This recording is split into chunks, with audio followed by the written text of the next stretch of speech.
So 3 cards. You decide. Past, present and future. Or situation, right course of action and outcome.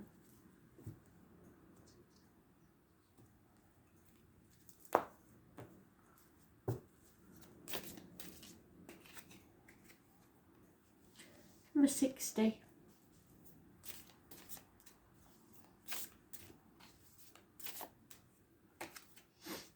Number 17, that number keeps haunting us, doesn't it? And number 2. The external energy is 15. So,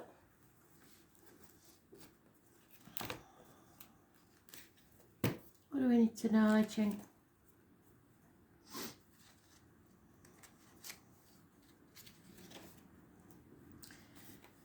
There's some sort of limitation upon you. You see that? In Chich, the abysmal water is placed above the joyous lake. The implication is that there is too much water around, and unless it's restrained, it will overflow and disaster will ensue. There is a solitary moral tale here, warning of the conditions created by excess and lack of foresight. No matter how tedious limitations might be, they are an essential part of life. It's important not to get too repressive, but if there are no restraints at all, trouble and difficulty will surely follow. Your present situation is delicately poised as you battle with the two conflicting ideas of restriction and tolerance. In personal relationships, you must find the middle path between a laissez-faire approach and jealous, restrictive one. This also applies in financial or business affairs. You can gain nothing without the outlay of something, but keep some back for a rainy day.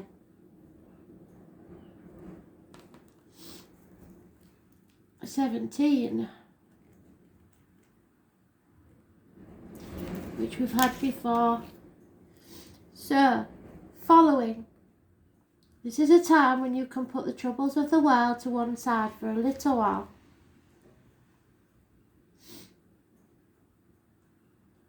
The Chinese liken this hexagon to the season of autumn. So by autumn, like all your yearly reads said, things should start to be sorting themselves out. Everything in nature settles down for the long, sleepy hibernation of winter. There's nothing you can do to avoid the situation, so just go along with the prevailing circumstances. The subtext to this is flexibility and adaptability. In personal terms, it means that you have reached a point in your affairs when there is no purpose in trying to get your own way and following your own path. If you carry on regardless, ignoring the underlying facts of the present situation, you're going to come badly unstuck. It's not that the universe is lined up against you, but that your goals and the general atmosphere of this time are out of sync. The intelligent approach is to be flexible and laid back as possible. And number 2, the receptive. This consists of 6 broken lines, female or yin, denoting a time of yielding or receptivity. It does not stand in opposition to Ching, but rather complements it. This lies at the heart of understanding. You must realise that you cannot take the lead, and you cannot get your own way through forceful behaviour. Your need to work in cooperation with others, independent action will simply lead to a confusion of issues and roles. This hexagon also signifies that you will be particularly concerned with material matters. In other words, you will have to take care of the nuts and bolts of this situation and leave the forward planning and organisation to others. It may be that this kind of role is not natural to you, but it is vital that you adopt this stance for now in order to generate a constructive atmosphere and create the possibilities for the future. So it's about getting your finances in order, your ducks in a row, so that you can move forward at a later date.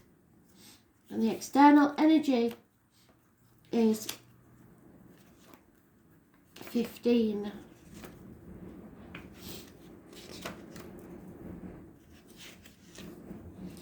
Modesty. This contains the imagery of correct balance. If we observe the ecology of the environment, we can see that everything is finely balanced, and yet also in a state of perpetual motion.